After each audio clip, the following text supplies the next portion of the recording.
This is a putty knife that I found in my toolbox. It's probably 30 years old. I shouldn't say my toolbox. I found it in one of my boxes that painter boxes. But anyway, it was in really bad shape. It had a lot of varnish on it. It was a lot of paint, a lot of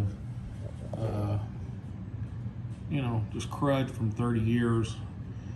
I liked it because it was a wooden handle and it had a copper pin in it right here.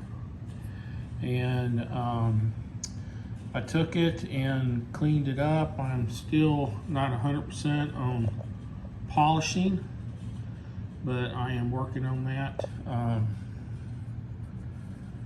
So you can see some of my sanding marks on here, but I got tired of messing with this as well. So I'll post this tonight as well. I wish I would have taken a before picture because it looks 100 times better than what it did.